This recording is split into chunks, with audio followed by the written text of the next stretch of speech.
ప్రభునందు అత్యంత ప్రియమైన దేవుని బిడ్డలారా, ఇప్పుడు మన ప్రభువును లోకరక్షకుడైన యేసుక్రీస్తు అతి శుభమైన నామమును బట్టి చేరి ఉన్న మీ అందరికీ కూడా పేరు పేరున నా హృదయపూర్వక వందనాలు తెలియపరుస్తున్నాను. ఈ వాక్యం వీక్షిస్తున్న మీకు కూడా నా హృదయపూర్వక వందనాలు తెలియపరుస్తున్నాను.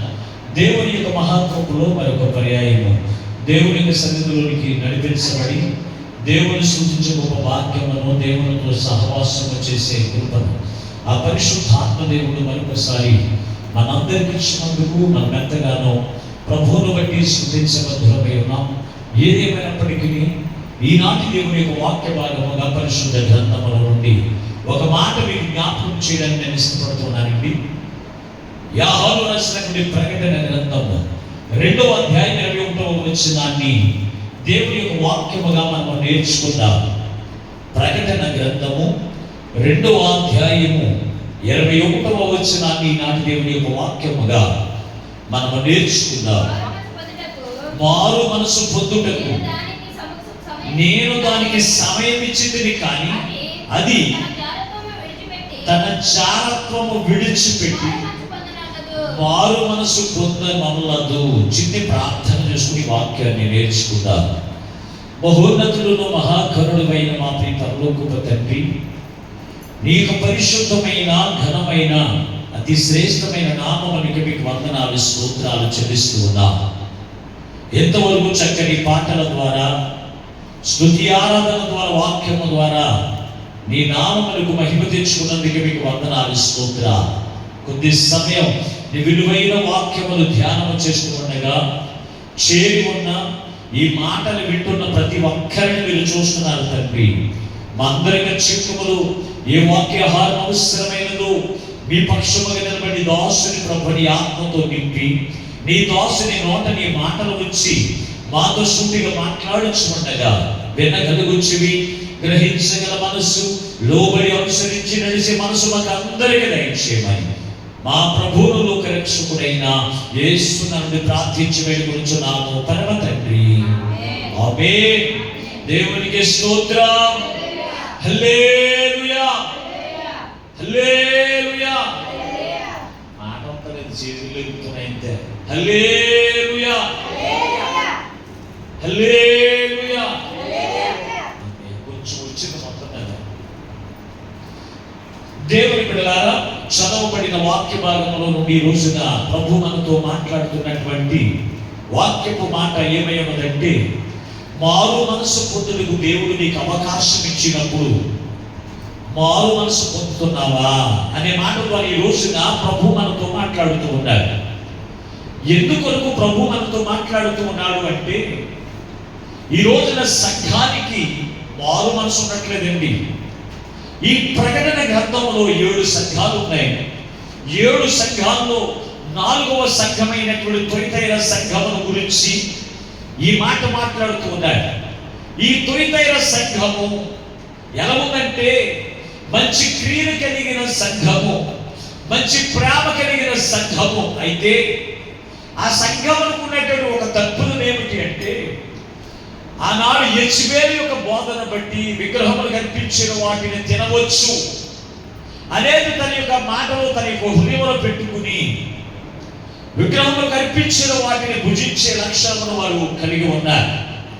కనుకనే వారు మారు మనసు పొందడానికి నేను అవకాశం ఇచ్చిందని, కానీ వారు వినవల్లని వారిగా ఉన్నారు అని ఆ తుయతైర సంఘముతో మాట్లాడుతూ ఉన్నారు.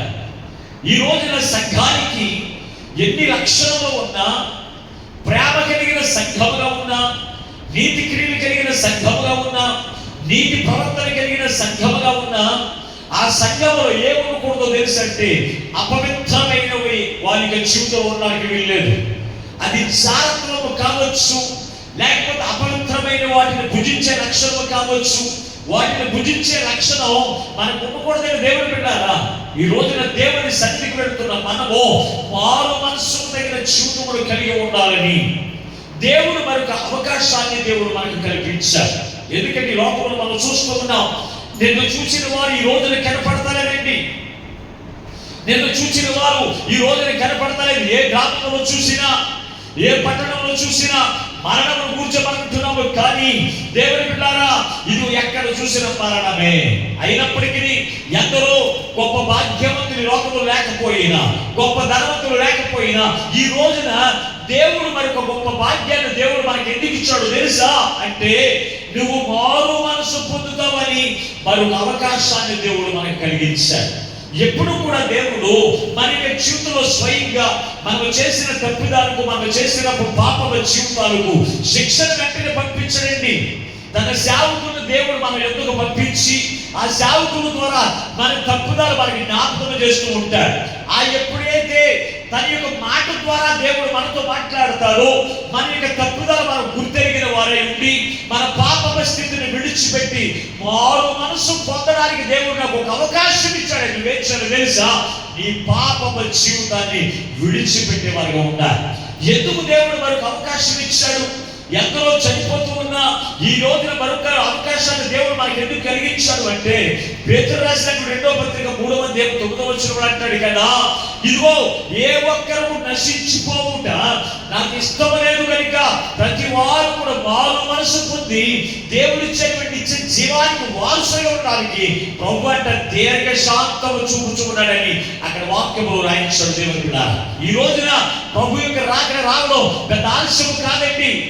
ఇదిగో నేను త్వరగా వస్తూ ఉన్నానని చెప్పిన ప్రభు ఆయన రావడం, ఆయన రాక ఆలస్యం కాదు. కానీ దేవుని బిడ్డలారా, ఏ ఒక్కడు కూడా నశించుకోకూడదు, ఏ ఒక్కడు నాశనం అయిపోకుండా, ఉగ్రతకు పాత్రులు కాకుండా ఆ భయంకరమైన ఉగ్రత నుంచి తప్పించబడి పరలోక రాజ్యానికి వారసులుగా ఉండాలనే ఉద్దేశంతోనే ప్రభు యొక్క రాకడ ఆలస్యం చేస్తున్నాడు దేవుని బిడ్డలారా. కానీ దేవుని యొక్క మాటను, దేవుని యొక్క ప్రేమను దేవుని ప్రజలు అర్థం చేసుకోకుండా ఏం చేస్తారో తెలుసా? నిరార్థకంగా హేళాకోలం చేస్తూ దేవుని యొక్క రాకను ఇదిగో అదుగో అంటున్నారు. కానీ దేవుని యొక్క రాకను ఇప్పుడే వస్తుందని చెప్పి ఏం చేస్తారో తెలుసా? మారు మనసు పొందే అవకాశం దేవుడు ఇచ్చిన ఆ అవకాశాన్ని వినియోగం చేసుకునేటువంటి భక్తులు ఈ రోజున లోకంలో అందరూ ఉన్నారండి. అందుకే ప్రభు మనతో మాట్లాడుతున్నాడు. దేవుడు ఎలా మాట్లాడుతున్నాడు తెలుసా? ఒక్కసారి పరిశుద్ధ గ్రంథంలో మీరు చూడగలిగితే అపోస్తలుడైన పేతురు రాసిన మొదటి పత్రిక 3వ అధ్యాయం 19వ వచనాన్ని మీరు చూడగలిగితే చక్కని మాట అక్కడ రాయబడి ఉంది. ఒకసారి చదవండి. దేవుని యొక్క దీర్ఘ శాంతము ఇంకా కనిపెట్టుచుండినప్పుడు పూర్వము నోవహు దినములలో వారు సిద్ధపరచుచు ఉండగా అవిధేయులైన వారి యొద్దకు అనగా చెరలో ఉన్న వారి ఆత్మ యొద్దకు ఆయన ఆత్మస్వరూపిగా వెళ్ళి వారికి ప్రకటించెను. ఆ వారిలో కొందరు అనగా నీటి ద్వారా రక్షణ పొందిరి. చాలండి. ఇక్కడ మీరు చదవబడిన వాక్య భాగంలో మీరు చూస్తే నోవహు కాలం గురించి చక్కని మాట రాశాడండి. నోవహు కాలంలో ఉన్నటువంటి ప్రజలకు దేవుడిచ్చిన మాట ఏమిటో తెలుసా? ఓ ప్రజలారా, మీ యొక్క దుర్మార్గపు జీవితాలను బట్టి, నీ పాపిష్టి జీవితాలను బట్టి నేను భయంకరమైన ఉగ్రత నీ మీదకి పంపించబోతూ ఉన్నా. ఆ ఉగ్రత ఏమిటో తెలుసా? 40 దినములు ప్రచండ వర్షం కురిపించి ఇక్కడ ఉన్నటువంటి పాపులందరినీ కూడా తుడిచివేస్తాను. ఆ ప్రచండ వర్షానికి మీరు నాశనం కాకుండానట్లు మీరు నేను సిద్ధపడుతున్న రక్షణ వారికి రండి అని దేవుడంట ఆత్మస్వరూపిగానే ఆయన వచ్చి నశించిపోతున్న ఆత్మల యొద్దకు, చెరలో ఉన్న వారి యొక్క ఆత్మల యొద్దకు నోవహును దేవుడు పంపించి వారికి సువార్త ప్రకటించాడు. 1 సంవత్సరం 2 సంవత్సరాలు కాదండి, వారు సిద్ధపరచుచుండగా 120 సంవత్సరములు నోవహును పంపించి వారికి సువార్త ప్రకటిస్తుంటే ఆ ప్రజలందరికీ ఏమవుతుందో తెలుసా? హేళనగా ఉందండి. 40 రోజులు ప్రచండ వర్షం వచ్చేస్తుందంట. ఆ వర్షానికి ఇళ్ళు పువ్వులు పోతాయంట. ఈ భూమి మీద ఎవరు కూడా ఉంటారంట. ఇదేమైనా నమ్మశక్యంగా ఉంటుందా అని వారందరూ కూడా ఏం చేశారో తెలుసా? ఏలాకోలంగా తీసుకుని ఆ రక్షణ ఓడలోనికి రాకుండా ఉన్నట్టుగా దేవునికి దీర్ఘ శాంతము చూచి ఏం చేశారో తెలుసా? ఆకాశ తూములు విప్పాడు. 40 రోజులు ప్రచండ వర్షము కురిసింది. భూమి మీద ఎవరు కూడా లేకుండా అందరూ కూడా తుడుచుపట్టుకుని పోయారు.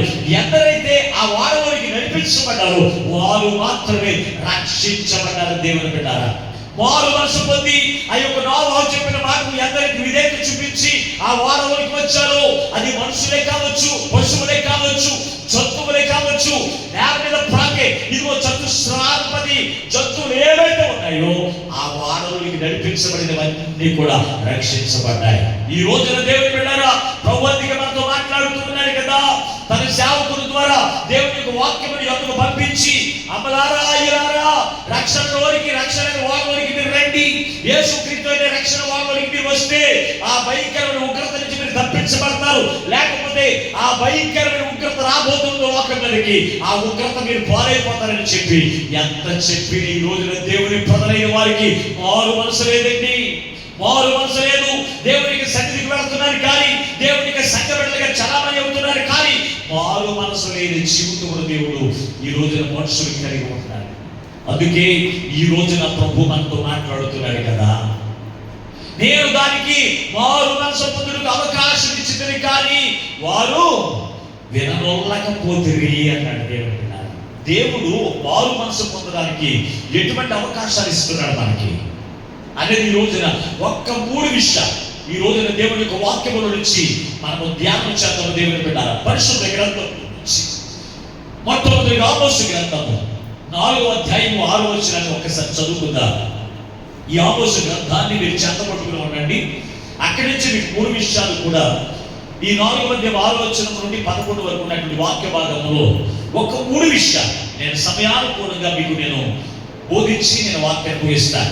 4వ అధ్యాయం 6వ వచనం, ఈ పట్టణములన్నిటిలో నేను మీకు దంతశుద్ధి కలుగజేసినను, మీరున్న స్థలములన్నిటిలో మీకు ఆహారం లేకుండా చేసినను, మీరు నా తట్టు తిరిగిన వారు కారు. ఇదే యెహోవా వాక్కు. చాలండి. ఇక్కడ చదవబడిన వాక్య భాగంలో నుండి దేవుడు మనకి ఎలాగ అవకాశం ఇస్తున్నాడు తెలుసా మారు మనసు పొందడానికి అంటే, 1 కరువు కలగజేసి మనకేం చేస్తాడు తెలుసా అవకాశం ఇస్తున్నాడంట. అందుకే ఇక్కడ మాట్లాడుతున్నాడు కదా, మీకు దంతశుద్ధి కలగజేసి, మీకు కరువు కలగజేసి, ఇదిగో మీరు మారు మనసు పొందుతారేమో, ఈ కరువును బట్టి అయినా నా వైపు తిరుగుతారేమో అని నేను మీకు అవకాశం ఇచ్చింది కానీ మీరు నా మాట వినలేదు, మీరు మారు మనసు పొందలేదు. ఈ రోజున చాలా మంది యొక్క జీవితాల్లో కరువు కలిగిన జీవితం, ఇరుకులు కలిగిన జీవితం, ఇబ్బందులు కలిగిన జీవితం, అప్పులు కలిగిన జీవితం కలిగి ఉన్న దేవుని వైపు తిరిగేటువంటి వారిగా ఉండరండి. మారు మనసు పొందడానికి ఇష్టపడరు. ఆ కరువుల్లోనే, ఆ కష్టాల్లోనే, ఆ అప్పుల్లోనే నాశనం అయిపోతారు చూస్తారు కానీ ప్రభు వైపు తిరగడానికి మారు మనసు పొందుకోలేనటువంటి వారు ఎందరో ఉన్నారండి. అందుకే ఈ రోజున పరిశుద్ధాత్మ దేవుడు మనందరితో మాట్లాడుతున్నాడు కదా, మారు మనసు పొందుటకు నేను దానికి అవకాశం ఇచ్చింది. ఏ విషయంలో అవకాశం అంటే, వారు కరువు కలగజేసి నేను అవకాశం ఇచ్చాను కానీ వారు వినలేకపోతే అంటున్నాడు. పరిశుద్ధ గ్రంథములో ఎవరు కరువు కలిగి వారి యొక్క జీవితంలో మారు మనసు పొందుకున్న వారు ఎవరు అంటే కనుక, తప్పిపోయిన కుమారుల గురించి చక్కని మాటలు రాయబడి ఉన్నాయి. ఒక్కసారి లోకాన సువార్త 15వ అధ్యాయము 14-15 వచనాలు మీరు చదవగలిగితే అక్కడ చక్కగా మాట రాయబడి ఉంది. ఒక్కసారి చదవండి. లోకాన సువార్త 15వ అధ్యాయం 14వ వచనాన్ని, అనంతయు ఖర్చు చేసిన తరువాత ఆ దేశమందు గొప్ప కరువు రాగా వారు ఇబ్బంది పడసాగి వెళ్ళి ఆ దేశస్థుల్లో ఒకరి చెంత చేరెను. అతడు ఆ దేశంలో ఒకరి చెంత చేరెను. అతడు పందులను మేపుటకు తన పొలంలోనికి పంపెను. వాడు పందులు తిను పొట్టుతో తన కడుపు నింపుకొని చూచెను కానీ ఎవరును వానికి ఏమీ ఇయ్యలేదు. అయితే బుద్ధి వచ్చినప్పుడు వాడు తన తండ్రి చాలండి. ఇక్కడ తప్పిపోయిన కుమారుడు, ఒక తండ్రికి 2 కుమారులు ఉన్నారు. కుమారుడు ఒక కుమారుడు ఇతడు పెద్దవాడేమో వ్యవసాయ పనులు చేసుకునేవాడు అయితే, రెండో కుమారుడు బాగా చదువుకున్నవాడు అయితే అతని యొక్క స్నేహితులను బట్టి ఏమైపోయాడు తెలుసా, దుర్వ్యాపారం చేయడానికి చెడు అలవాటు చేసుకుని ఏం చేస్తాడో తెలుసా, తన తండ్రిని అడుగుతున్నాడు, తండ్రి నాకు రావాల్సిన ఆస్తిలో నా వాటా నాకు ఇచ్చేస్తే నేనేం చేస్తానంటే తెలుసా, నేను వ్యాపారం చేసి నేను బాగా డబ్బు నేను సంపాదించుకున్నానని తన తండ్రిని అడిగాడు. అడిగితే తండ్రి ఏం చేస్తాడో తెలుసా, ఇదిగో నా కుమారుడు చదువుకున్నవాడు, జ్ఞానము కలిగిన వాడు, తెలివైన వాడు, చిన్న కుమారుడు కనుక ఇదిగో నా ఆస్తిలో వాటిని ఇస్తే ఇది అమ్ముకుని మంచి వ్యాపారం చేసి డబ్బులు సంపాదించుకుంటాడేమో అని తనకి ఇచ్చేసాడు. ఇచ్చేస్తే ఇతడు తన వాటా తీసుకుని వెళ్ళిపోయాడు, దుర్వ్యాపారం చేశాడు. డబ్బంతా కూడా పేకాట్లకి, తాగుడికి, చెడు వ్యసనాలకి అంతా కూడా తగలబెట్టేసి అతని యొక్క పరిస్థితి ఎలా వచ్చిందో తెలుసా? కరువు వచ్చేసిందంటే దేవుని బిడ్డలారా, తినడానికి ఆహారం లేదు, తినడానికి ఆహారం లేనటువంటి పరిస్థితులు. ఒకరి ఇంటి దగ్గరికి వెళ్ళాడంటే, అయ్యా నేను నీ దగ్గర పని చేస్తానయ్యా, నాకు తినడానికి ఆహారం పెట్టని అడిగితే ఆ యజమాని అన్నాడు, అయ్యా నా దగ్గర ఒక పని ఉంది, నాకు పందులు ఉన్నాయి, నువ్వు పందులు వేపగలిగితే నేను నీకు ఆహారం పెడతానయ్యా అని అడిగాడు. అయితే సరేనయ్యా నేను వేపుతాను పందులు అన్నాడు. వెళ్ళి ఆ పొలం వెళ్ళాడు, పందులు వేపుతున్నాడు. అంటే దేవుని బిడ్డారా, పందులు వేపుతూ ఉండగా ఆ పందులు తినే పొట్టు కూడా అతన్ని తినవలేదు. తినకపోయినప్పుడు ఇతనికి ఏం చేస్తాడో తెలుసా? బుద్ధి వచ్చిందంట. అతనికి బుద్ధి వచ్చి తన తండ్రి ఇంటిని జ్ఞాపకం చేసుకున్నాడు. అతనికి ఆ కరువు కలగకపోతే అతనికి మారు మనసు పొందుకునే అవకాశం లేకపోయేది. దేవుని బిడ్డ, ఈ రోజున లోకంలో కరువు లేకే మారు మనసు లేదండి. నాకు తినడానికి ఆహారం ఉంది, తాగడానికి మందు ఉంది, తినడానికి ఆహారం బిర్యానీ, మటన్ బిర్యానీ, చికెన్ బిర్యానీ, చేపలు తినడానికి అన్నీ ఉన్నాయి. ఈ లోకంలో ఎలా అయినా తిరగాలనుకున్న వాడికి మారు మనసు ఉందని ఉండదండి, మారు మనసు ఉండదు. అటువంటి వారికి దేవుడు ఏం చేస్తాడో తెలుసా? ఒకనొక దినాన్ని బుద్ధి రావడానికి, మారు మనసు కలగజేయడానికి కరువు కలగజేస్తాడు. నీ జీవితంలో ఎంత సమృద్ధికరమైనటువంటి ఆస్తి పాస్తుల దగ్గర ఉన్న ఒకనొక దినాన్ని దేవుడు నీకు బుద్ధి రప్పించాలి అంటే, దేవుడు నీకు మారు మనసు కలగజేయడానికి ఒక్కొక్క క్షణము నీకు కరువు రప్పించడం పెద్ద కష్టమైన పని కాదు. దేవుడు బిడ్డారా, ఈ తప్పిపోయిన కుమారుడికి దేవుడు మరొక అవకాశం ఇచ్చాడు తెలుసా? కరువు ద్వారా అతడు మారు మనసు పొందడానికి ఒక అవకాశం ఇచ్చాడు. దేవుడు బిడ్డారా, ఏమిచ్చాడు? ఒక అవకాశం ఇచ్చినప్పుడు ఆ అవకాశాన్ని అతను ఉపయోగించుకుని అయ్యా ఈ పాపిష్టి జీవితం, ఈ చెడు వ్యసనం కలిగిన జీవితం, ఈ చెడు అలవాట్లు కలిగిన జీవితం నేను విడిచిపెట్టి నా తండ్రి ఇంటికి నేను వెళ్ళాలి. నా తండ్రి ఇంట ఉన్నటువంటి అనేకులు సమృద్ధికరమైన ఆహారం రుచిస్తున్నారు కదా, వారు ఎంతో సంతోషంగా ఉంటున్నారు కదా, వారు దేవుడిని ఆరాధించి దేవుడికి ఆశీర్వాదాలకు వారసులుగా ఉన్నారు కదా అని జ్ఞాపకం చేసుకుని ఎక్కడికి వచ్చేసాడో తెలుసా? తన తండ్రి ఇంటికి వచ్చాడు. తండ్రి, నీ కుమారుడు అనిపించుకోవడానికి నేను పాత్రని కాదు అని ఎప్పుడైతే అన్నాడో, తండ్రి తన పాపమ స్థితిని జ్ఞాపకం చేయలేదు. తన పాపం బ్రతుకుని ఏదైతే చూపించుకుని ఏం చేసాడో తెలుసా? ఇదిగో నా కుమారుడా అని హత్తుకుని ఏం చేసాడో తెలుసా? తన కుమారుడిగా అంగీకరించాడు. తన యొక్క రాజ్యంలో, తన ఇంటిలో అతన్ని కూడా వారసుడిగా చేశాడు. దేవుని యొక్క ప్రేమ. ఈ రోజున నీ జీవితంలో ఎటువంటి కరువులను నడిపించబడుతున్నావు, దేవుడు నీకు మారు మనసు పొందడానికి ఒక అవకాశం ఇచ్చాడని చెప్పి తెలుసా? దేవునికి సన్నిధికి వచ్చి మారు మనసు పొందడానికి దేవునికి ఒక అవకాశం ఇచ్చాడు కనుక దేవుని ఎందుకు వచ్చి ఆనాడు తప్పిపోయిన కుమారుడు తినడానికి కూడా ఆహారం లేనటువంటి వాడిని ఎవరో తన తండ్రి ఏం చేశాడు తెలుసా? తన పోషించడానికి తన ఇంట్లోకి చేర్చుకున్నాడు. ఈ రోజున నీ జీవితంలో ఏ అప్పులు కూడా నడిపించబడుతున్నావు, ఏ ఇరుకులు కూడా నడిపించబడుతున్నావు, తినడానికి ఆహారం లేనటువంటి పరిస్థితి కలిగి ఎవరికి చెప్పుకోలేనటువంటి పరిస్థితి కూడా నడిపించబడుతున్నావు. దేవుని బిడ్డారా, ఈ రోజున ప్రభువుతో మాట్లాడుతున్నాడు. నీకు మారు మనసు పొందడానికి ఇది ఒక అవకాశం దేవుడు కల్పించాడని దేవునికి సన్నిధికి నువ్వు రాగలిగితే, దేవుడు తన యొక్క రాజులకు రాజు అయ్యే యేసయ్య ఆయన కుమారుడిని నిన్ను అంగీకరించేటప్పుడు తెలుసా? ఏ లోటు లేకుండా నిన్ను పోషించగలరు. దేవునికి స్తోత్రం. కనుక దేవుడు బిడ్డారా, దేవుడికి మరొక అవకాశం ఇచ్చాడు. ఈ రోజున చాలా మంది దేవుని యొద్దకు రావడానికి ఎన్నో ఆటంకాలు ఇవ్వడానికి, నా బంధువు ఏదో అనుకుంటారు, నా కులస్సు ఏదో అనుకుంటారు, నా బంధువు నా యొక్క మిత్రులు ఏదో అనుకుంటారు, నా ఇరుగు పొరుగు వారు ఏదో అనుకుంటారని చెప్పేది అంత తెలుసా? మారు మనసు పొందడానికి, దేవునికి సన్నిధికి రావడానికి సిగ్గుపడుతూ ఆ అప్పుల్లోనే కూరుకుపోయి ఆ కరువులోనే వారికి జీవితంలో పతనం చేసుకునేవారు ఈ రోజున లోకమని అందరూ ఉన్నారు. దేవుని బిడ్డారా, నీ కులస్తులు నిన్ను అడ్డుకోలేరు, నీ కులస్తులు నిన్ను బాగు చేయలేరు, నీ మతస్థులు నిన్ను ఉన్నతమైన స్థితిలోకి రానివ్వరండి. దేవుడు ఒక్కడే నీకున్నటువంటి కరువులో నుంచి విడిపించేవాడు ఆయనే.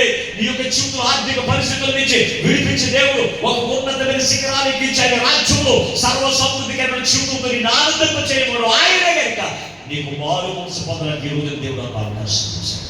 ఈ రోజున నీవు నేను సజీవులు ఎక్కడ ఉన్నామంటే చనిపోయిన వారి కంటే మనం గొప్ప భాగ్యవంతులు మరి కాదు. చనిపోయిన వారి కంటే మనం తెలివైన వారు మరి కాదు. చనిపోయిన వారి కంటే ఆరోగ్యము కాపాడుకుంటున్నామని కాదు. దేవుని బిడ్డారా, నీవు మారు మనసు పొందడానికి దేవుడికి మరొక అవకాశం ఇచ్చాడు. ఈ మారు మనసు పొందడానికి దేవుడు ఈ శిక్ష నీ మీద ఉగ్రత మీద పంపించుకోవడానికి యారు నీకు అవకాశం ఇస్తున్నాడంటే కరువు కలగజేసి నీకు అవకాశం ఇస్తున్నాడు దేవుడు బిడ్డ. అందుకే ఈ రోజున ప్రభు నీతో మాట్లాడుతున్నాడు కదా. ఈ రోజున ప్రభు నీతో మాట్లాడుతున్నాడు. కరువు చేత నీకు అవకాశం ఇచ్చారు, కానీ మీరు నాకు విననొల్లకపోతే. రెండో మాట కూడా పెడితే చక్కని మాట అండి. ఇదే ఆమోసు గ్రంథం 4వ అధ్యాయం 10వ వచనం. ఆమోసు గ్రంథం 4వ అధ్యాయం 10వ వచనం. ఆమోసు గ్రంథాన్ని చేత పట్టుకుని ఉన్నాను. అందుకే మరియు నేను ఐగుప్తుల మీదకి తెగులు పంపించినట్లు మీ మీదకి తెగులు పంపించింది. మీ దండుపేటలో పుట్టిన దుర్గంధము మీ నాసికారంధ్రములకు ఎక్కునంతగా మీ యవనులను ఖడ్గము చేత హతము చేయించి మీ గుర్రములను కొల్లపెట్టించితినే. మీరు అయినను మీరు నా తట్టు తిరిగిన వారు కారేరి. దేవునికి స్తోత్రం. రెండవ ఒకటి కరువు కలిగించి దేవుడి వైపు తిరగడానికి మారు మనసు పొందడానికి ఒక అవకాశం ఇస్తే, రెండవది ఏంటంటే తెగుళ్ళు పంపించి అన్నాడు. ఏం పంపించంట? తెగుళ్ళు పంపించి. అందుకే ఆ మాట చాలా స్పష్టంగా రాశాడండి. మీ నేను ఐగుప్తీయులకు కలగజేసిన తెగుళ్ళు పంపించినట్లు, ఐగుప్తీయులకు తెగుళ్ళు పంపించినట్లు నేను మీ మీదకి తెగుళ్ళు పంపించగా మీరు మారు మనసు పొందరైరి. దేవునికి స్తోత్రం. హల్లెలూయా. రే నోరు అందరికీ నోరు తెరిచి గట్టిగా పెరిగి దేవుడు స్తుతిద్దామా? హల్లెలూయా. ఆమేన్. ఎంత చక్కగా దేవుడు స్తుతిస్తున్నారండి. ఇక్కడ చెప్తూ ఉన్నాడు, ఐగుప్తీయుల మీదకి తెగుళ్ళు పంపించినట్లుగా మీ మీదకి తెగుళ్ళు పంపించగా మీరు ఏంటి మారు మనసు పొందని వారేది అన్నాడు. ఐగుప్తీయుల చేతుల నుండి ఇశ్రాయేలు ప్రజలు విడిపించడానికి మోషే గారిని పంపించి అనేకమైనటువంటి తెగుళ్ళు, గడ్డ రోగాలు, ఐగుప్తీయుల మీదకి పంపించిన తెగుళ్ళు ఏంటి తెలుసా? గడ్డ రోగాల చేత అనేక మంది చనిపోతూ ఉన్నారు. అయితే ఐగుప్తీయులు మారు మనసు పొందలేదు. ఆ గడ్డల రోగాల వల్ల వారు మనసును కఠినం చేసుకుని ఆ రోగాల వల్ల, ఆ తెగుళ్ళ వల్ల చనిపోవడానికి అన్ని ఇష్టపడ్డారు తప్ప వారు మారు మనసు పొందిన వారే దేవుని వెంబడించినట్టుగా కానీ, దేవునికి మార్గంలో నడిచేటట్టు కానీ వారి జీవితం లేదండి. అలాగే ఐగుప్తీయుల మీదకి తెగుళ్ళు పంపించినట్లుగా నా ప్రజలైన వారి మీదకి, ఎవరి మీదకు తెలుసా? మారు మనసు పొందినటువంటి వారి మీదకి నేను తెగుళ్ళు వారి మీదకి పంపించగా, అయినను ఆ తెగుళ్ళు చేత ఎలా చచ్చిపోతే తెలుసా? వారి నాసికారంధ్రములో నుంచి ఎంత చక్కగా ఏంటంట? దుర్గంధము. వారి నాసికారంధ్రంలో నుంచి దుర్గంధము బయటికి వస్తుందట. అంటే ఊపిరి ఆడక చనిపోయారంట. ఈ రోజులో చాలా మందికి ఆక్సిజన్ పెడుతున్నారు. ఏం పెడుతున్నారు? ఆక్సిజన్ పెడుతున్నారు. ఇంట్లో లెక్కిస్తున్నారు. ఇది ఇంత తెగుళ్ళు, ఎంత ఆక్సిజన్ పెట్టినా వారి నాసికారంధ్రంలో నుంచి వారికి ఉన్నటువంటి తెగుళ్ళను బట్టి ఊపిరి పీల్చుకునేటువంటి పరిస్థితులు వారికి ఏర్పడుతూ ఉన్నా ఈ రోజున మారు మనసు పొందనటువంటి వారు ఎందరో లేరు, ఎందరో ఉన్నారండి. అందుకే ఈ రోజున ప్రభు మనతో మాట్లాడుతున్నాడు. ఐగుప్తీయుల మీదకి తెగుళ్ళు పంపించినట్లుగా నా ప్రజల మీదకి మారు మనసు పొందడానికి తెగుళ్ళు పంపించగా ఆ తెగుళ్ళను బట్టి అయినా వారు మారు మనసు పొందుతారేమో, ఆ తెగుళ్ళు చేత కలిగిన బాధలను బట్టి మారు మనసు పొందుతారేమో అని దేవుడు మనకు అవకాశం తెగులు కలగజేసి నీకు ఇస్తూ ఉంటే నీకు మారు మనసు ఉంటుందా? ఉండట్లేదండి. పరిశుద్ధ గ్రంథంలో హిజ్కియా చక్రవర్తి ఉన్నాడు. హిజ్కియా చక్రవర్తిని దేవుడు ఆశీర్వదించి ఒక రాజుగా చేసి ఆ రాజ్యంలో అతనికి కావలసిన ఆస్తిపాస్తులు ఏంటి, బంగారం ఏంటి, వెండేంటి, అతనికి కావలసినవన్నీ దేవుడు ఇచ్చాడు. అయితే ఇతడు దేవుడి వైపు తిరగడం మానేశాడు.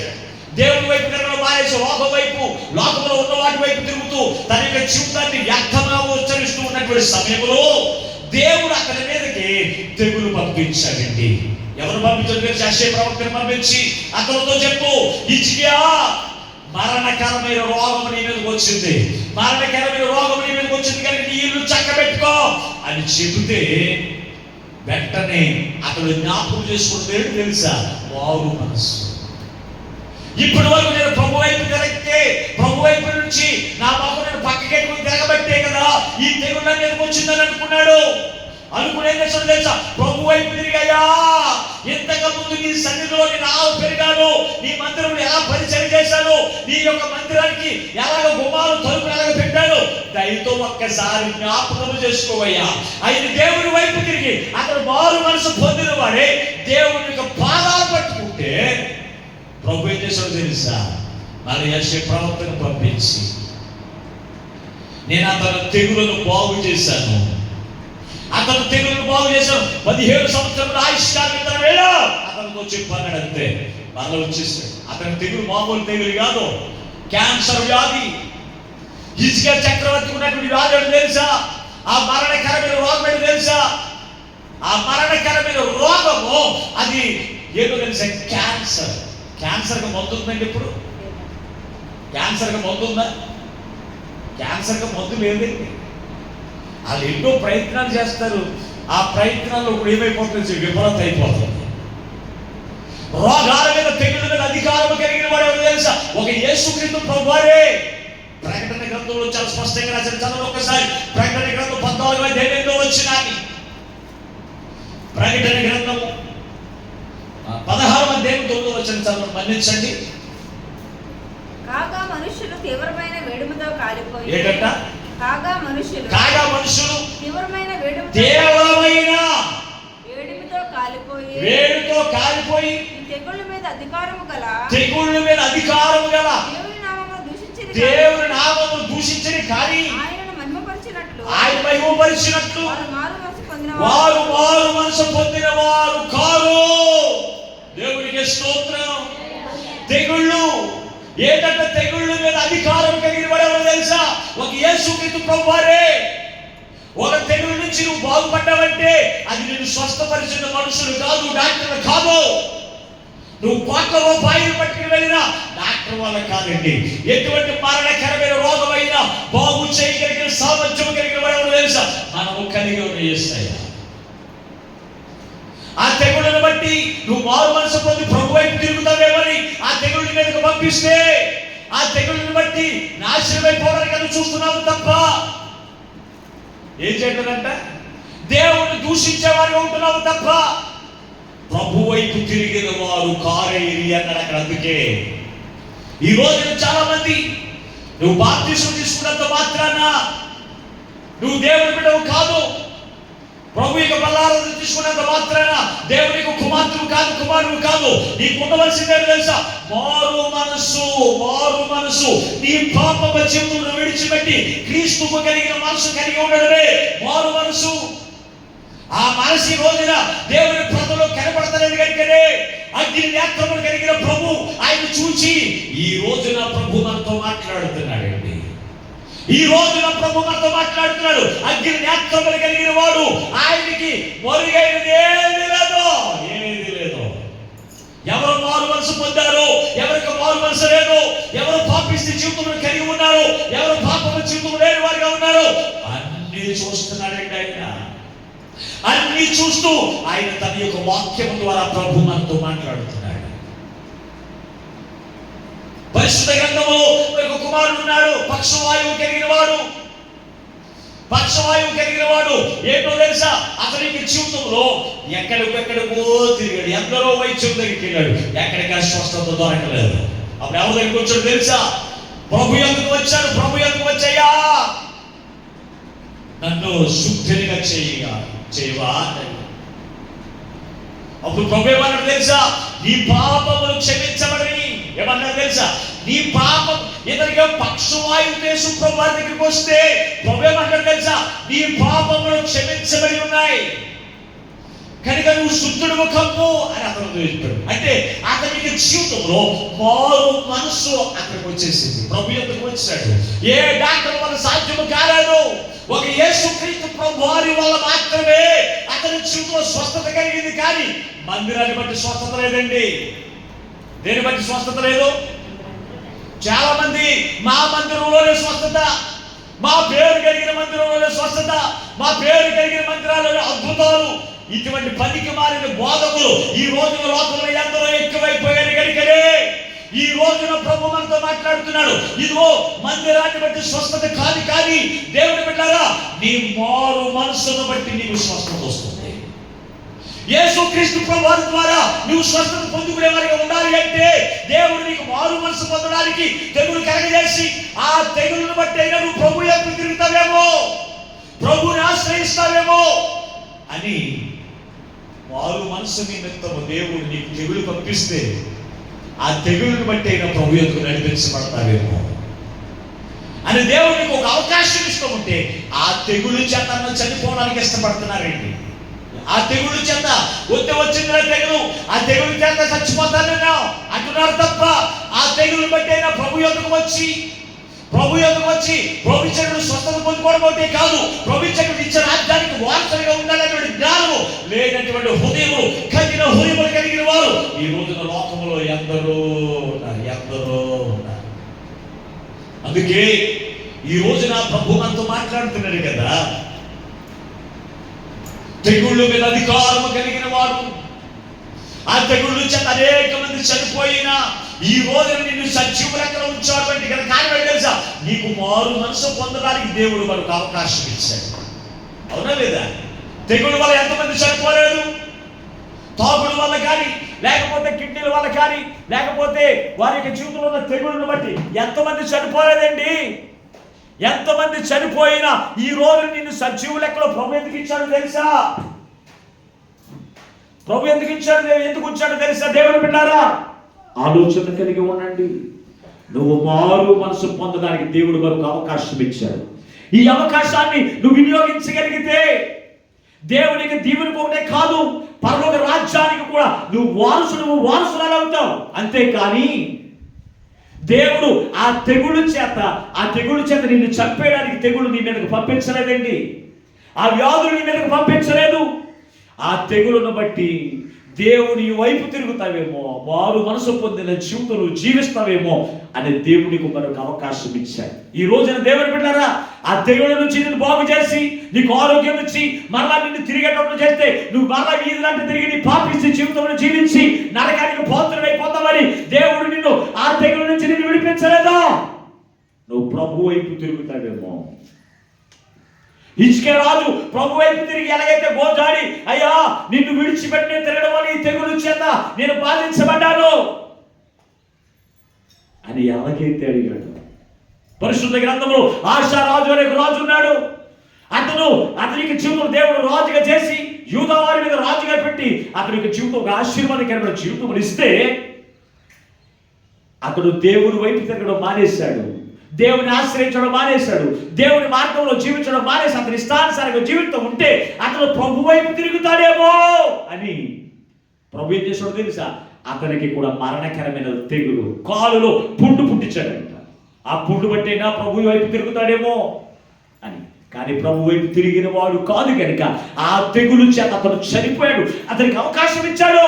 ఆ తెగులను పంపించి ఆ తెగులను బట్టైనా అతను మారు మనసు పొందిన వాడే ప్రభు వైపు తిరుగుతాడేమో అని చూస్తే మారు మనసు పొందలేదు, ప్రభు వైపు తిరగలేదు.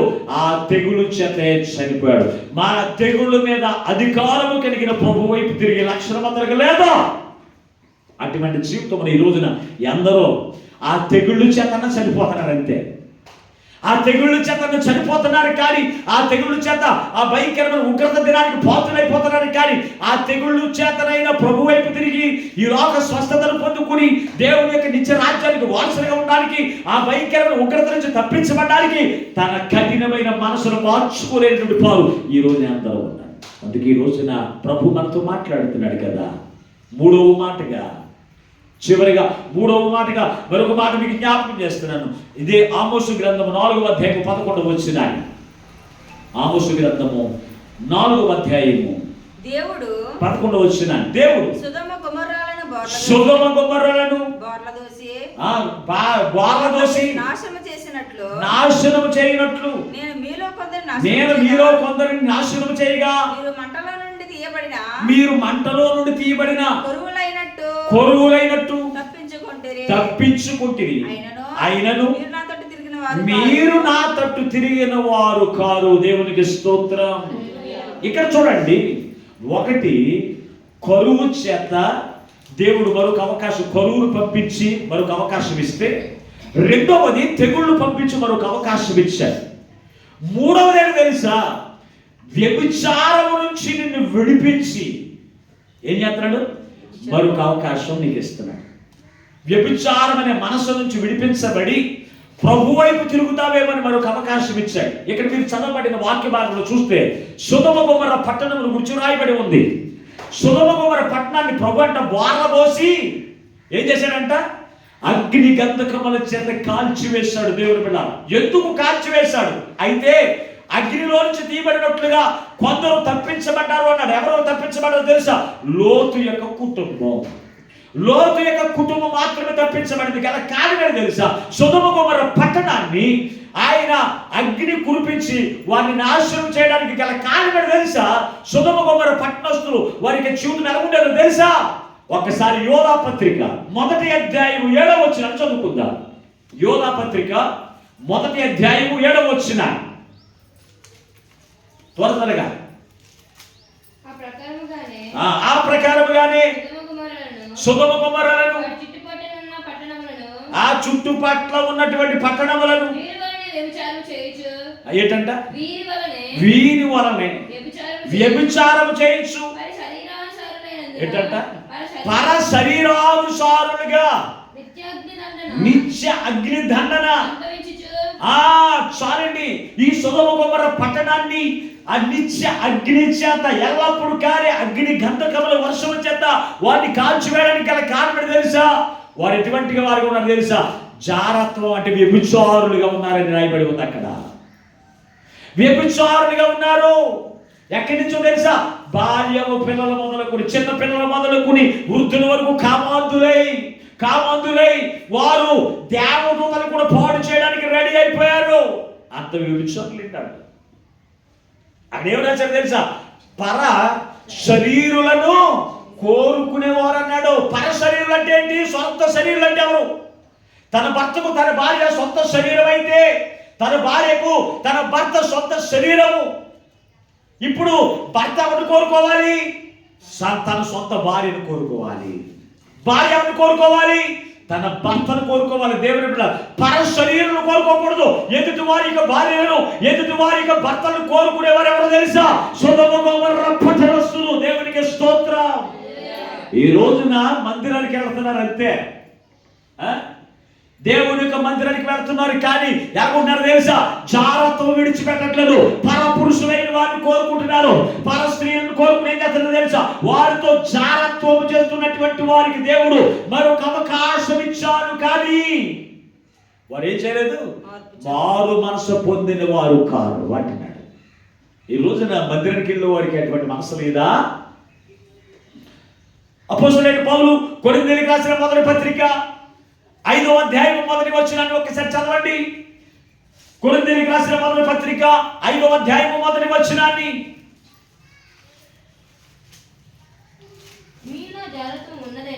మీలో జారత్వం ఉన్నదని వదంతి కలదు. మీలో ఒకడు తన తండ్రి భార్యను ఉంచుకొనెను. అట్టి జారత్వము అన్యజనులలోనైనను లేదు. దేవునికి స్తోత్రం. ఈ అపోస్తలుడైన పౌలు కొరింథీ సంఘంతో ఏమని మాట్లాడుతున్నాడు తెలుసా? ఈ కొరింథీ కూడా సంఘమే. ఈ కొరింథీ కూడా సంఘమే. ఈ కొరింథీలో సంఘస్థులే. వారిలో ఏం కనపడుతుంది? అపోస్తలుడైన పౌలుకి జారత్వం ఉన్నదనేటువంటి వదంతి కలదు కనుక ఇదో ఒకడు తన యొక్క కుమారుడు తన తల్లిని తన తండ్రి తన కుమార్తెను అని అక్కడ రాస్తూ ఉన్నాడు దేవుని బిడ్డలారా. ఈ రోజున లోకంలో ఎక్కడ చూసినా ఇయ్య వార్తలండి. నిన్న ఫేస్బుక్లో ఒక వార్త కనపడింది. ఏమన్నా తెలుసా? అత్తగారిని పెళ్లి చేసుకున్న అల్లుడు. ఏంటంట? ఎవరిని పెళ్లి చేసుకున్నాడు వీడు? అత్తగారిని పెళ్లి చేసుకున్న అల్లుడు. అది ఎంత బాగుందండి, చెప్పండి. దేవుని బిడ్డలారా, ఒక్కసారి ఆలోచన చేయగలిగితే ఈ రోజున తన సొంత శరీరం మీద మనసు ఉండట్లేదు, తన భార్య మీద మనసు ఉండట్లేదు, తన భర్త మీద మనసు ఉండట్లేదు. ఎవరి మీద ఉంటుంది? పర శరీరుల మీద. ఒక్కొక్క ప్రాంతంలో ఒక్కొక్కరు ఉంటారు. తన భర్త తాగుబోతే అయితే తన భార్య ఏం చేస్తుంది తెలుసా? అందంగా ఉన్నవాడు, డబ్బు ఉన్నవాడు పట్టుకుని ఏం చేస్తుంది? తన భర్తనేమో బట్టలు ఉతుక్కోవడానికి, వంట పని చేయడానికి ఉపయోగించి ఈమె పరశుపురుషుడితో తిరిగి ఏం చేస్తుంది తెలుసు? డబ్బులు సంపాదిస్తుంది. దేవుని బిడ్డ తన భర్తను ఎలా చేసేసింది? ఒక పని చేసేసి. అని కొందరు పురుషులు కూడా అలాగే ఉన్నారండి. అందుకే ఈ రోజున ప్రభు మనతో మాట్లాడుతున్నాడు. అటువంటి జాగ్రత్తలు చేసేటువంటి వారితో వారికి మరొక అవకాశమును దేవుడు ఇస్తూ ఉన్నాడు. దేవుని బిడ్డారా, పరిశుద్ధ గ్రంథంలో ఒక స్త్రీ ఉంది. ఆమె ఎవరో తెలుసా? వ్యభిచారము చేత పట్టబడిన స్త్రీ. యోహాను రాసిన సువార్త 8వ అధ్యాయం 11వ వచనం మీరు చూడగలిగితే, యోహాను రాసిన సువార్త 8వ అధ్యాయం 11వ వచనం. ఆమె లేదు ప్రభువా నేను. అందుకు యేసు నేను కూడా నీకు శిక్ష విధింపను. నీవు వెళ్ళి ఇక పాపము చేయకుమని చెప్పెను. ఆమెతో చెప్పెను. చాలండి. ఇక్కడ చదవబడిన వాక్య భాగముల నుంచి మనం చూడగలిగితే, ఒక పాపాత్మురాలు, ఈమె పాపము చేత పట్టబడిన స్త్రీ. పాపము చేత పట్టబడిన ఈ స్త్రీ అంట, ఆమెను అక్కడ ఉన్నటువంటి పరిశీలైనటువంటి వారు, శాస్త్రులైనటువంటి వారు ఎక్కడ తీసుకుని వచ్చారో తెలుసా? యేసుక్రీస్తు ప్రభువు వారి యొద్దకు తీసుకుని వచ్చి అడుగుతున్నారు, అయ్యా ఈమె పాపము చేత పట్టబడిన స్త్రీ, మరి నువ్వేం చెప్తావో నీ అతను తీసుకుని వచ్చామని ఒక్కొక్కరు కూడా ఒక రాయిని పెట్టుకుని వెనకాల పెట్టుకుని వచ్చారండి. అప్పుడు ప్రభు అన్నాడు, ఆ నేల మీద ఏదో రాస్తూ ఉంటాడంట. ఆ నేల మీద ఏవేవో రాస్తూ ఉంటాడంట. అక్కడ చూసిన వారు, అగ్ని నేత్రములు కలిగిన వాడు, అగ్ని జ్వాల నేత్రములు కలిగిన వాడు కనుక మన పాపం బ్రతుకులని నీకు తెలుసు. మనం ఏం చేస్తున్నామో, మనం ఎలా నడుచుకుంటున్నామో, ఇంటి దగ్గర మనం ఎలా నడుచుకున్నామో, మన యొక్క చీకటి బ్రతుకులు ఎలా ఉన్నాయో అన్ని ఆయనకు తెలుసు కనుక మన పాపమును గురించి అక్కడ రాసేస్తున్నాడు కనుక మనం ఇక్కడ ఉండొద్దని చెప్పి ఒక్కొక్కడు ఇంటికి వెళ్తాడు. ఇంటికి వెళ్ళిపోతే అప్పుడు ఆ స్త్రీని ప్రభు అడుగుతున్నాడు, అమ్మా నిన్నెవరు కూడా శిక్షించలేదా అని అడిగితే అమంటుందయ్యా, లేదయ్యా, నన్ను ఎవరు కూడా శిక్షించలేదయ్యా అని అడుగుతుంటే ప్రభు అన్నాడు, నేను కూడా నిన్ను శిక్షించాను. ఇక మీదట నువ్వు పాపము చేయవద్దని ఆమెకు దేవుడు మరొకసారి అవకాశం పంపించాడు. దేవునికి స్తోత్రం. ఆమె యొక్క జీవితం పరపురుషుని యొక్క పర శరీరం కోరుకున్న స్త్రీ. అయితే దేవుడు ప్రభు ఆమెతో మాట్లాడితే ఆమె జీవితం మారిపోయింది. ప్రభు ఆమెతో మాట్లాడితే ఆమె జీవితం అంతా కూడా మారిపోయింది. దేవుని బిడ్డలారా, మారిపోయి ఎలా మారిపోయిందో తెలుసా? అపవిత్రమైనటువంటి క్రియలు, ఆ జాగ్రత్తలు కలిగిన జీవితంలో విడిచిపెట్టి ప్రభు కోరుకున్న జీవితం ఆమె జీవించింది కనుకనే ఆమె గురించి జీవగ్రంథంలో రాయబడి ఉంది. ఈ రోజున దేవునికి మందిరానికి వెళ్తున్నా, నీ యొక్క దేవునికి జాగ్రత్తలు కనపడుతుందేమో. పరపురుషుని యొక్క శరీరమును, పరపురుషుని పరస్త్రీ యొక్క శరీరమును కోరుకునేటువంటి జీవితం నీలో ఉందేమో. అటువంటిది అన్యుల్లో కూడా లేదు అన్నాడు. దేవుని ఎరిగిన ప్రజలు కనపడతలేదు, కానీ దేవుని ఎరిగిన ప్రజలు, యేసు రక్తం చేత కలగబడిన ప్రజలు, ఆయన శరీర రక్తాలు భుజిస్తున్నటువంటి ప్రజలు దేవునికి కనపడుతుంది. అందుకే అన్య చదువులో అటువంటిది లేదు, అటువంటి జీవితం లేదు. మరి ఎవరో ఉంది అంటే దేవుని ప్రజల్లోనే ఉంది కనుక మారు మనసు పొందడానికి చేసుకోవడానికి నీకు మరొక అవకాశం నేను ఇస్తున్నాను. అది ఇచ్చిన అవకాశాన్ని నువ్వు సద్వినియోగం చేసుకోవాలంటే నువ్వు చేయవలసిన పనులు తెలుసా? జాగ్రత్తను విడిచిపెట్టే జీవితం కలిగి ఉండాలి.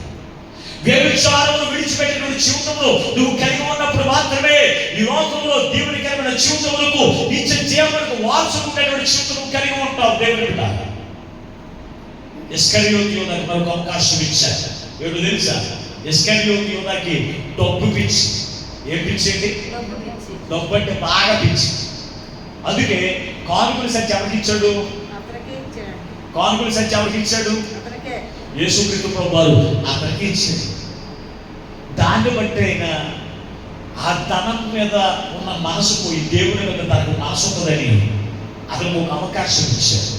ఇస్తే ఆ అవకాశాన్ని వినియోగించుకోలేకపోయాడు. మరొక అవకాశం ఎప్పుడు ఇచ్చాడు తెలుసా? యేసుక్రీస్తు ప్రభువుని అప్పగించినప్పుడు మరొక అవకాశం ఇచ్చాడు. ప్రభు యొద్దకు వచ్చి అతడు మారు మనసు పొందిన వాడై, అయ్యా నీతిమంతుడైన నిన్ను మరణానికి అప్పగించిన దరిద్రుడిని నేనే, పాపాత్ముడు నేనే, నన్ను క్షమించు అని అడుగుతాడేమని ప్రభువుకు ఒక అవకాశం ఇచ్చాడు. కానీ వినియోగించుకోలేదండి. వినియోగించకుండా ఆ పెద్దల దగ్గరికి వెళ్ళాడు, ఆడ దగ్గరికి వెళ్ళాడు, ఆ అందరి దగ్గర తిరిగి ఏం చేసాడు తెలుసా? ఊరు పెట్టుకుని చనిపోయాడు. దేవుడు బిడ్డలారా, తనకిచ్చిన అవకాశాన్ని కూడా అతను వినియోగించుకోలేకపోయాడు. వారు మనసు పొందడానికి అతనికి అవకాశం ఇచ్చిన వినియోగించుకోలేకపోయాడు. పేతురు గారు కూడా తప్పు చేశాడు. యేసు ఎవరు నేను ఎరగనన్నాడు. ఒకసారి కదా బొమ్మారు చెప్పాడు. అయినప్పటికీ దేవుడు అతనికి మరొక అవకాశం ఇచ్చినప్పుడు అతడు ప్రభు ఎందుకు వచ్చామని తెలుసా? అయ్యా ఆ పాపిని నేనే, నీవెవరో నేను ఎరగనని చెప్పిన పాపిని నేనని ప్రభు యొద్దకు వచ్చి పశ్చాత్తాపడి వారు మనసు పొందిన వారి ఉన్నారు కనుక అపోస్తలులందరిలో ఈ యొక్క పేతురు గారు ప్రథమముగా అతను కనపడుతుంది. పరలోక రాజ్యములో అతని యొక్క సింహాసనం అతనికి ఏర్పరచబడింది. కానీ కారణం తెలుసా? వారు మనసులో పొందినటువంటి అవకాశాన్ని అతను వినియోగించుకున్నాడు. ఇస్కరియోతు యోధా వినియోగించుకోలేకపోయాడు. అందుకే ఈ రోజున ప్రభు మనతో మాట్లాడుతున్నాడు. ప్రభు ఒక్కొక్క రీతిగా నిన్ను దర్శించి కరువు కలిగించి, అంతేకాదు వ్యాధులు కలిగించి, ఇంకేమి తెలుసా? వ్యభిచారం నుంచి నిన్ను విడిపించి నువ్వు సరైన పరిశుద్ధమైన మార్గంలో జీవిస్తామని, పరిశుద్ధమైన జీవితంలో జీవిస్తామని దేవుడు నీకు మరొక అవకాశం ఇస్తే ఇంకా నీ పాపిస్తే జీవితానికి విడిచిపెట్టట్లేదేమో, నీ పాపం జీవితానికి విడిచిపెట్టట్లేదేమో. అందుకే ఈ రోజున ప్రభు నీతో మాట్లాడుతున్నాడు. ఆయన బల్లారాధనలో పాలు పంపులు పొందుతున్న దేవుని బిడ్డలారా, నీకు ఇంకా మారు మనసు ఉందా? మారు మనసు లేకపోతే ఈ రోజున పొందుకోండి. ఈ రోజునే పొందుకోండి దేవుని బిడ్డలారా. ప్రభు ఏమని మాట్లాడుతున్నాడు తెలుసా? ఒకసారి అపోస్తలుడైనటువంటి పౌలు రోమీయులకు రాసిన పత్రిక 2వ అధ్యాయం 4వ వచనం 5వ వచనం మీరు చదవగలిగితే, రోమీయులకు రాసిన పత్రిక 2వ అధ్యాయం 4వ 5వ వచనం ఏంటంట? దేవుని అనుగ్రహము మారు మనసు పొందుటకు నిన్ను ప్రేరేపించుచున్నదని ఎరుగక ఆయన అనుగ్రహ ఐశ్వర్యమును సహనమును దీర్ఘశాంతమును తృణీకరించుదువా? నీ హృదయ కాఠిన్యమును మార్పు పొందని నీ హృదయమును అనుసరించి ఉగ్రత దినమందు అనగా దేవుని యొక్క న్యాయ తీర్పును బయలుపరచు దినమందు నీకు నీవే ఉగ్రత సమకూర్చుకొనుచు ఉన్నావు. దేవునికి స్తోత్రం. హల్లెలూయా. ఎంత చక్కగా రచన చూడండి. అపోస్తలుడైన పౌలు దేవునికి దీర్ఘశాంతం చూపిస్తున్నాడంట. ఈ రోజు కాకపోతే రేపు, రేపు కాకపోతే ఎల్లుండి అన్నట్టుగా నీవు మారు మనసు పొందడానికి మరొక అవకాశం ఇచ్చి ఆయన దీర్ఘశాంతము వహిస్తూ ఉన్నాడు. ఈ రోజున ఎందరో భార్యలు తన భర్త పట్ల దీర్ఘశాంతం చూపిస్తూ ఉంటారు. తమ భార్యలో తన యొక్క భార్య భర్తల పట్ల దీర్ఘశాంతం చూపిస్తూ ఉంటాడు. ఇంకా మారేస్తాడేమో తాగుడు, ఇంకా మారేస్తాడేమో, ఇంకా దోషకరమైన మాటలు మారేస్తాడేమో, ఇంకా కొట్టడం మానేస్తాడేమో, ఇంకా ఓర్పు బట్టి చూస్తూ ఉంటాడు.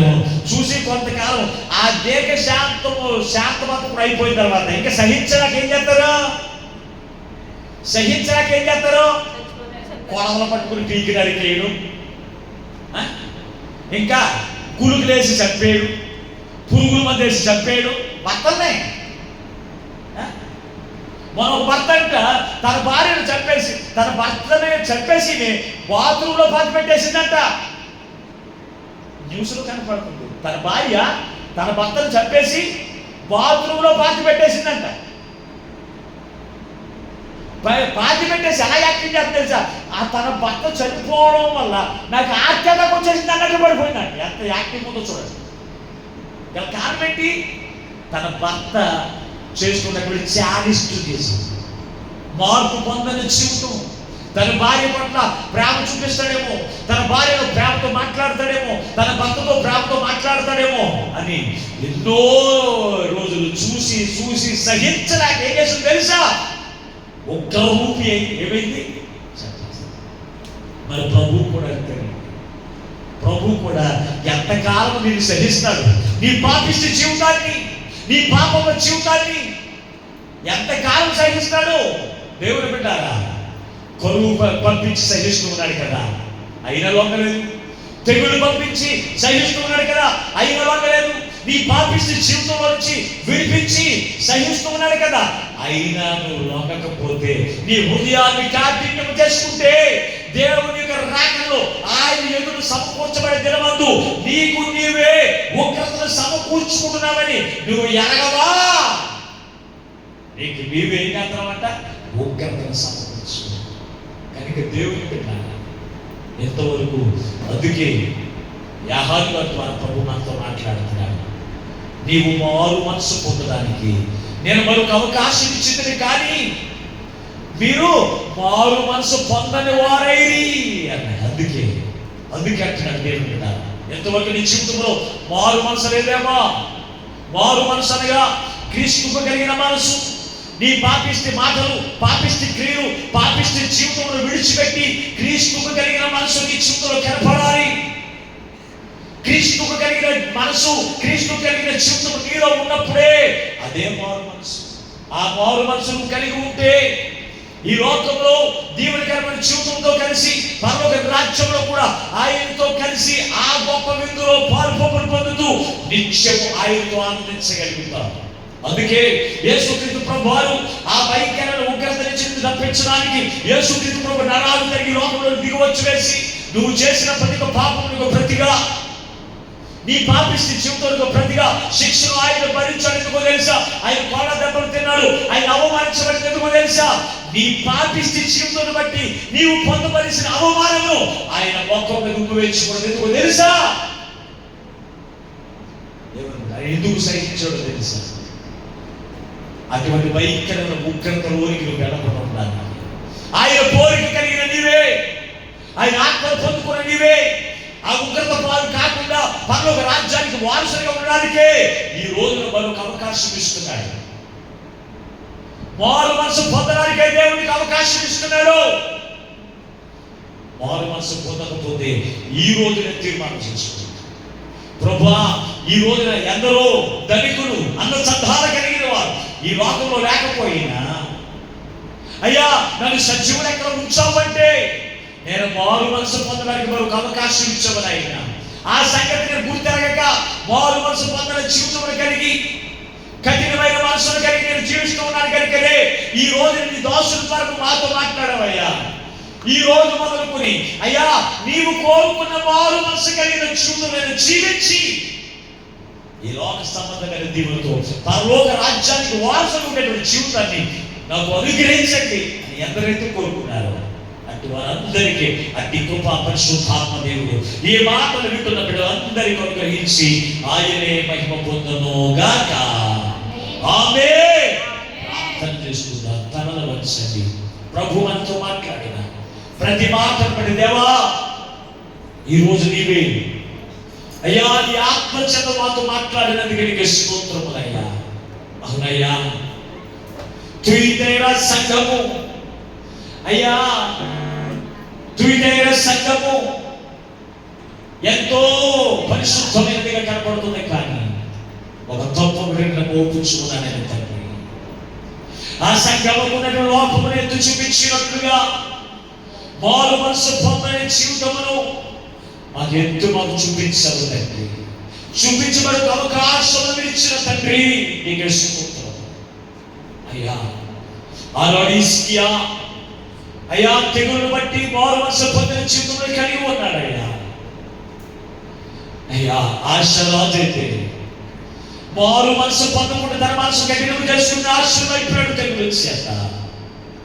తప్పిపోయిన కుమారుడు అయ్యా కలుగు చేత అయ్యా అతన్ని దర్శించి మనకు అవకాశం ఇచ్చినప్పుడు అయ్యా ఆ కలుగును బట్టి తండ్రి మారు మనసు పొందిన వారికి అతను ఉన్నాడు తండ్రి నీకు స్తోత్రం అయ్యా. ఈ రోజునయ్యా మేము కూడా తండ్రి మా పాపిస్తే బ్రతుకు నుంచి మమ్మల్ని విడిపించింది. మేము మారు మనసు పొంది నిన్ను పోలిన జీవితం మేము జీవితాలను మనకు అవకాశం మాకు ఇస్తే అయ్యా వ్యభిచారం చేత పట్టబడిన స్త్రీ తనకి ఇచ్చిన అవకాశాన్ని వినియోగించుకున్నట్టుగా నీవు మాకు ఇచ్చిన అవకాశాన్ని వినియోగించుకుని మారు మనసు కలిగిన జీవితాన్ని మేము పొందుకునే తండ్రి నేను ఇచ్చే జీవానికి మమ్మల్ని వారసులుగా చేయండి. ఎవరికి వారి ప్రార్థన చేయండి. మహోన్నతులను మహాకరుడైన మా పరలోకపు తండ్రి నీ పరిశుద్ధమైన నామమునికి మీకు వందనాలు స్తోత్రాలు. ఎంతవరకు అయ్యా చక్కని నీ అమూల్యమైన మాటలు చేత నువ్వు మాతో మాట్లాడాలి. వెంటబడి మాటలు ఏ విధంగా వ్యర్థముగా విడిచిపెట్టకుండా ప్రతి వారి హృదయంలో నీరు కట్టి పరిణం చేసి నేను ఇచ్చే జీవానికి వారసులు చేసి మీరు మహిమనొందుమని మా ప్రభువు లోకరక్షకుడైన యేసు పరిశుద్ధమైన నామమున ప్రార్థించి వేడుకొనుచున్నాము పరమ తండ్రి. ఆమేన్. దేవుడు మిమ్మల్ని అందరినీ దీవించును గాక. ఆమేన్. మరొకసారి మీ అందరికీ కూడా నా హృదయపూర్వక వందనాలు.